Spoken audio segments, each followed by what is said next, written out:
और अब आज की राजनीति की दूसरी खबर असरदार, क्योंकि इस विवाद की गूंज आगे लंबी सुनाई पड़ सकती है।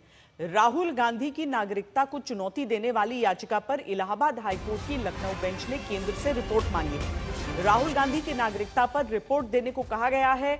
अगली सुनवाई इस पर 5 मई को होनी है। राहुल गांधी से जुड़ी यह खबर इसीलिए अहम है क्योंकि आज ही राहुल गांधी के बयान पर विवाद हुआ है। अमेरिका के बॉस्टन से राहुल गांधी ने चुनाव आयोग पर सवाल उठाए और महाराष्ट्र चुनाव में धांधली का आरोप लगाया। तो बीजेपी ने राहुल गांधी पर तीखा हमला बोला है। बीजेपी प्रवक्ता संबित पात्रा ने आरोप लगाया कि राहुल गांधी ईडी का गुस्सा चुनाव आयोग पर निकाल रहे हैं।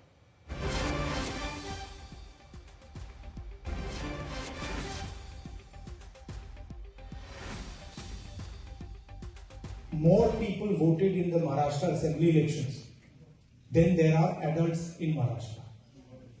This is the fact. And the election commission gave us a figure, voting figure for 5:30 in the evening.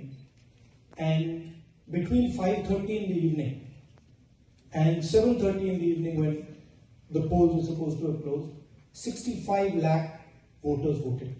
Now, that is physically impossible to happen, right? Because for a voter to vote, it takes approximately 3 minutes. And if you do the math, it would mean that there were lines of voters till 2 o'clock at night voting all night, and this didn't happen. So we asked them, but look, evening, you have videography taking place. If we ask, they not only refused to give us the videography, they changed the law so that now you're not allowed to ask for the videography. It's very clear to us that the election commission is compromised. It's very clear that there is something very wrong with the system.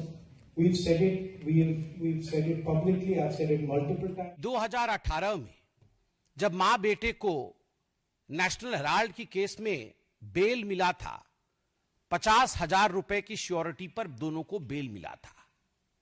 और जब यह bell मिला था, उस समय एक जश्न भ्रष्टाचार बैंड बाजा के साथ मां बेटे बेल पाकर कोर्ट से अपने ऑफिस तक गए थे।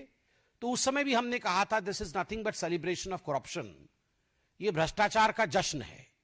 और आज भी ब्लेटेंट जश्न मनाने की कोशिश कांग्रेस पार्टी कर रही है। मैं एजेएल के पूरे डिटेल में नहीं जाने वाला हूं, क्योंकि एजेएल और नेशनल हेराल्ड के केस को आप जानते हैं। हम लगभग अनेकों वर्षों से इसको लोकतांत्रिक तरीके से जनता के सामने रख रहे हैं कि किस प्रकार से मां और बेटे सोनिया गांधी और राहुल गांधी जी ने यंग इंडिया नामक एक कंपनी बनाई, जिसके कि 76% के दोनों स्टेक होल्डर थे।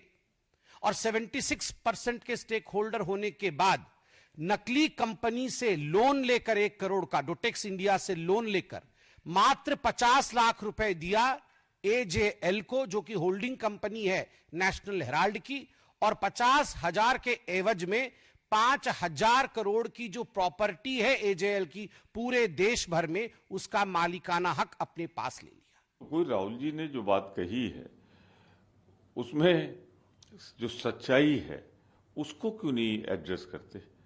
जो उन्होंने तथ्य रखे हैं कि जितने वोट बढ़े हैं, मतलब थोड़े बहुत वोट नहीं बढ़े, 48-49 लाख वोट बढ़े और सब के सब एक पार्टी की तरफ जा रहे हैं। तो ये सारी चीजें हैं, जब तक इस देश का इलेक्शन कमीशन निष्पक्ष नहीं होगा, स्वतंत्र नहीं होगा, किसी दबाव से मुक्त नहीं होगा, तब तक लोकतंत्र कैसे जिंदा रहेगा? तो लोकतंत्र की आवाज तो उठानी पड़ेगी। ये बहुत ही दुख की बात है कि श्रीमान राहुल गांधी विदेश में जाकर अपने देश के प्रति, अपने देश के संविधान ने जो संस्थाएं तैयार की है उनके प्रति इस प्रकार से झूठ बोलने का प्रयास करते हैं, झूठ फैलाने का प्रयास करते हैं, भारतीय लोकतंत्र को बदनाम करने का प्रयास करते हैं, लोकतंत्र पर सवालिया निशान उठाने का प्रयास करते हैं।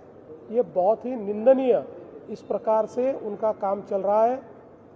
बार बार चुनाव हारने के बाद उनके ऊपर जो परिणाम हुआ है, उसके चलते मुझे लगता है कि इस प्रकार की हरकतें वो कर रहे हैं। कोई भी देशभक्त इस प्रकार से अपने देश को विदेश में जाके बदनाम नहीं करता। राहुल गांधी जिस प्रकार का बर्ताव कर रहे हैं, उनके चरित्र पर एक सवालिया निशान इसके कारण खड़ा हुआ है। ऐसी चीजें करने की जगह वो जनता में जाए, जनता का विश्वास वापस हासिल करे तो वो चुनाव जीत सकेंगे। दुनिया भर में कितनी भी बदनामी करके वो चुनाव नहीं जीत सकते। इससे उनका ही कद छोटा होता जाएगा।